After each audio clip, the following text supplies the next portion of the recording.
नमस्कार, news flash में आपका स्वागत है। बढ़ते हैं आज की ताज़ा खबरों की ओर।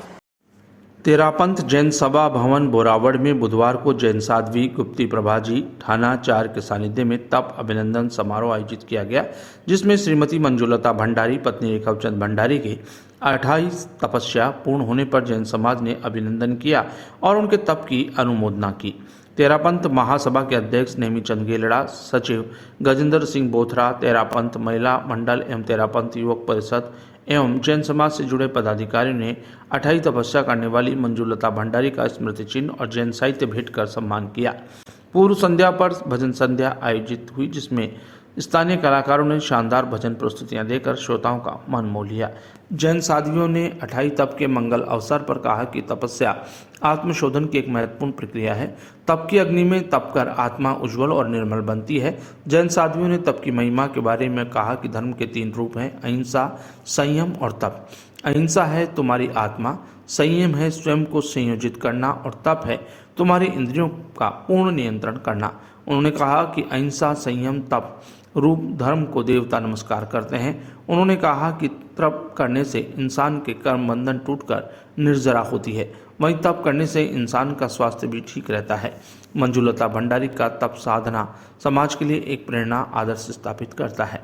उन्होंने कहा कि इस अवसर पर भंवरलाल मूथा, सुमेरमल कोटचा, पृथ्वीराज गेलड़ा, बछराज, चैनराज बोथरा, विजय सिंह, रायचंद बोथरा, रेखवचंद भंडारी, सज्जनराज कोटेचा, नवीन चंद मेहता, महिला मंडल मंत्री सुमन लूनिया, प्रमिला बोथरा, मुस्कान लूनिया, कन्या मंडल अध्यक्ष प्रज्ञा लूनिया, तेरापंथ युवक परिषद के अध्यक्ष मनीष सोराना, कैलाश गेलड़ा, कैलाश भंडारी, राकेश भंडारी आदि मौजूद थे।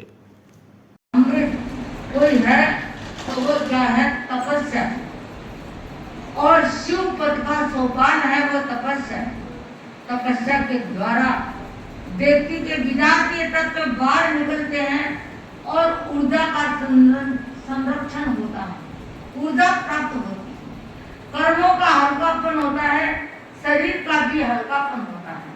और जब दोनों का हल्कापन होता है तो प्रसन्नता का भारीपन बढ़ जाता है, व्यक्ति हर क्षण प्रसन्न रहता है। तपस्वी व्यक्ति कभी मौसम को नहीं देखता, मन के मौसम को देखता है और मन के मौसम को देखने वाला किस प्रकार आगे बढ़ता है। समय कम है, लेकिन मैं एक अपने तेरापंथ शासन की घटना आपको प्रस्तुत करके बताना चाहूंगी। तेरापंथ धर्म संघ में इतिहास को देखें तो तपस्वियों का बहुत जोर शोर से इतिहास गा सकते हैं, बता सकते हैं। सैकड़ों ऐसे विचित्र तपस्वी हैं जिनको हम सुनते हैं तो हमारा रोम रोम पुलकित हो जाता है।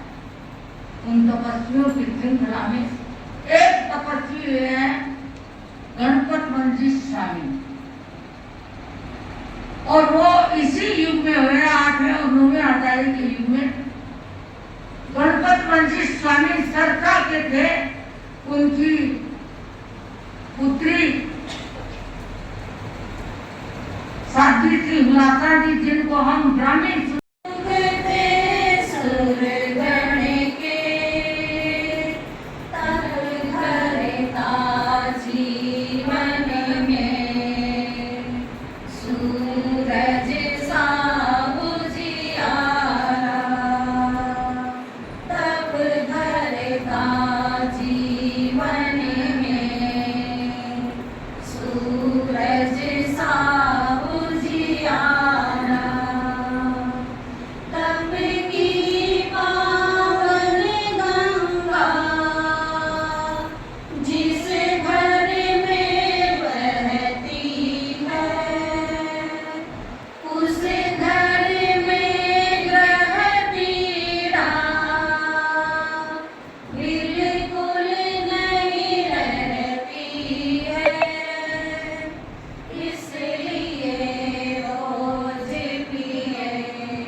ये लगातार 8 घंटे चलती है।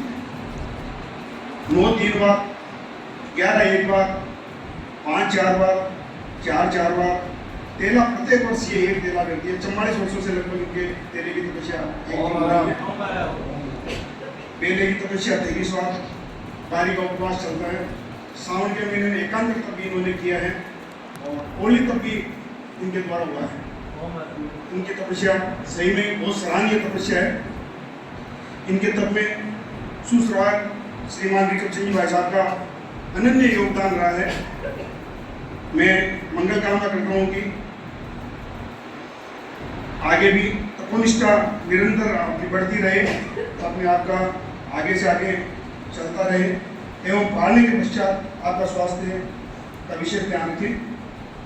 आपकी उठाई के उपलक्ष्य में एक मौन का बेला करने की भावना विक्रम जी भाई साहब के द्वारा जो सभी संस्था को आर्थिक सहयोग दिया गया उसके लिए धन्यवाद। विजय पाना अनादिकाल से चली हुई आहार श्रृंखला को तोड़ने के लिए, कर्मों का क्षय करने के लिए तपस्या करना जरूरी है। वे बहुत भाग्यशाली होते हैं जो तपस्या के अमृत का स्पान करते हैं और अपनी आत्मा को निर्मल कर चांदी की भांति निर्मल और पावन हो जाते हैं। कहते हैं जिसकी साधना सच्ची होती है और भाव निर्मल होते हैं, देवगण भी उनके घर चंदन की बरसात करते हैं। मुझे एक प्रसंग याद आ गया। एक बार की बात है, एक भाई था, पर वो दुनिया से बहुत दुखी हो गया, जीवन से दुखी हो गया और उसके मन में आया कि अब जीना बेकार है, इस झंझटों से मैं बहुत तंग आ गया हूँ, मुझे तो आत्महत्या करनी है। मन में भाव आया, पूरी रात इस उधेड़-बुन में रहते हुए पक्का फैसला कर लिया कि अब तो मौत को ही गले लगाना है। सुबह इस लक्ष्य के साथ घर से रवाना हुआ। सोचा मनु कैसे, कोलकाता में भी बहुत सारी ट्रेनें आती हैं, कई बार सुनने को मिलता है कि ट्रैक पे गए और गाड़ी के नीचे आ गए, तो मैं भी ट्रैक पे जाकर सो जाऊंगा और वहीं से अपनी मृत्यु को गले लगाऊंगा।